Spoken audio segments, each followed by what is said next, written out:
అమ్మ ఏం పేరమ్మా నీ పేరు? సరస్వతి అండి. సరస్వతి. సో ఖమ్మం బాధితులలో మీరు కూడా ఒకరు.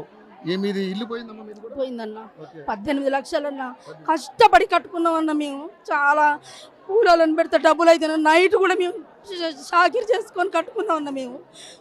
నేను మిషన్ కుడతా, మా ఆయన గ్రానెట్ల పని పోయేటోడు.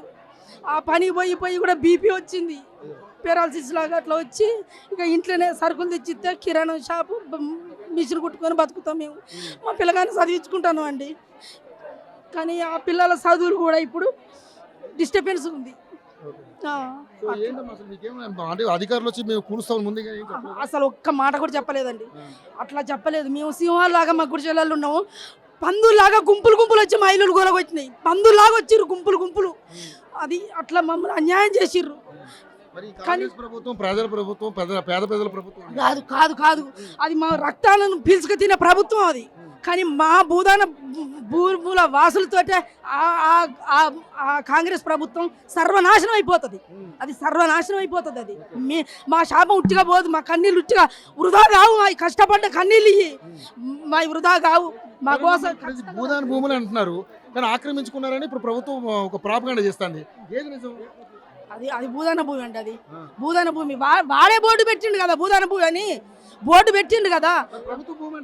లేదు, భూదాన భూమి అది బోర్డు వాడు పెడితేనే రగన్నోళ్ళు వచ్చినోడు పీకేసి పారేసిండు. ఇప్పుడు మా వస్తువులు, మా సామాన్లన్నీ మీడియా వాళ్ళు తీసుకుపోయి చూస్తారని ఆ శిథిలాలను కూడా ఎత్తి పారబోతాడు వాడు మొత్తం. ఇప్పుడు నైట్ మొత్తం అదే పని. నిన్నట్టుండి డోజర్లు మొత్తం తీసి పారేస్తారు. అక్కడనే ఉంటారండి, అంబేద్కర్ భవన్లోనే ఉంటాను. బీఆర్ఎస్ తెచ్చి పెడతారు. ఆ భవన్ చాలా చిన్నది అంటున్నారు, మీరు దాదాపుగా 600 మంది ఉన్నారు అంటున్నారు, ఉన్నాయి 4 బాత్రూమ్లు. చాలా కష్టం అన్న. ఎదురుగా పెట్రోల్ బంకులు ఉన్నాయి అంటే మీకు చెట్ల కింద ఉన్నాం. ఇంకా మాకు ఈ భవన్లో కూడా మాకు ప్లేస్ దొరకలే. పక్కనే ఉందిగా టీటీడీసీ, దాంట్లో ఉంచారు చెట్ల కింద. ఆ పెట్రోల్ బంకులో పోతే వాళ్ళు కూడా లాక్ చేసుకున్నారు, బంకోళ్ళు కూడా. చాలా కష్టమైన పరిస్థితి అండి మాది. కానీ మా ప్లేసులు మాకే కావాలి, మా ఇల్లు ఇయ్యాలండి. ఇచ్చిందనక మా పోరాటం ఆగదు. మాకుంది కదండి, మా పార్టీ ఉంది. మా పార్టీ వల్లే. పార్టీ వాళ్ళు అనేవాళ్ళు మిమ్మల్ని వాడుకుని వదిలేస్తారు తప్పితే మీకు అండగా ఉండరనేది చాలా మంది మాట్లాడుతూ ఉన్నారు. సో మీ బతుకులు ఏంటి పరిస్థితి? మాకు మా అమ్మ వాళ్ళు ఇవ్వలే, మా అత్త మామలు ఇవ్వలే మాకు ప్లేస్. మమ్మల్ని పిలిచి వాళ్ళే ఇచ్చారు మాకు. వాళ్ళు మమ్మల్ని ఎట్లా వదిలిపెట్టరు కదా. మేము మా దారి మేమే నడుస్తామండి. మేము అక్కడికే పోయి గుడిసెలు వేసుకొని ఉంటాం, అన్నీ ఉంటాం. లేదు, చెట్ల కిందనే అండి. చెట్ల కింద అన్ని దాంట్లోనే పాయ. కొన్ని తీసుకొచ్చుకున్నాం. షాపు కదా, ఆ సదరలేకపోయినాం. మొత్తం కబోర్డు 1,50,000 రూపాయల కబోర్డులు వాళ్ళకి ఎరికే, సార్కి ఎరికే. వాళ్ళు కూడా మొత్తం తీసుకున్నారు. కట్టుకున్నాం. 18 లక్షలు అయిందండి. ఏమి లేని పరిస్థితి, ఏం లేదు మాకు. రేపు పోయి వాళ్ళు ఎల్లగొడితే వండుకొని తినడానికి బియ్యం కూడా లేవు మాకు. లేవు. ఇక మరి కాంగ్రెస్ ప్రభుత్వం అంటే హస్తం, అందరికి పేదలకి అన్నం పెట్టే హస్తం అని అన్నారు.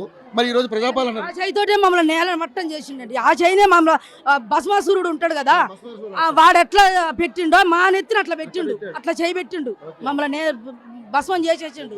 మా ఇల్లులు హస్తాన్ని గెలిపించినందుకు మమ్మల్ని ఇచ్చేసిండు. ఇకనైతే రాడు వాడు, ఇక రాదు. ఆ పార్టీ పక్కన లేకుండా పోతుంది. అది పోతుంది. మా పరిస్థితి ఇంకా భగవంతుడికి ఎరకండి. ఇక మేమేం చేస్తాం. కానీ మేము మాత్రం ఖచ్చితంగా అక్కడికే పోయి మేము గుడిసెలు వేసుకుంటాం. ఇప్పుడు 15 మంది ఇక్కడ రావడానికి పోలీసులు ఇంతమంది నిర్బంధం పెట్టారు మీకు. హైదరాబాద్ రావడానికి 100 మంది రావడానికి లేదు, అవకాశం లేదు. సో మరి మీ పోరాటం ఎలా? బీఆర్ఎస్ వాళ్ళే ఉంటారు, వాళ్ళు ముందు తీసుకెళ్తారు. వాళ్ళ తరపే వాళ్ళే. ధైర్యంగా ఉండండి. మీ తరపున మీడియా కూడా ఉంటుందమ్మా. మీడియా వాళ్ళని కూడా వాళ్ళు ఇట్లా ఫేక్ చేస్తారండి. కానీ అట్లా దాంట్లో ఏంటంటే కాకపోతే మనం పోరాటం చేయడమే, అంతే, పోరాటమే.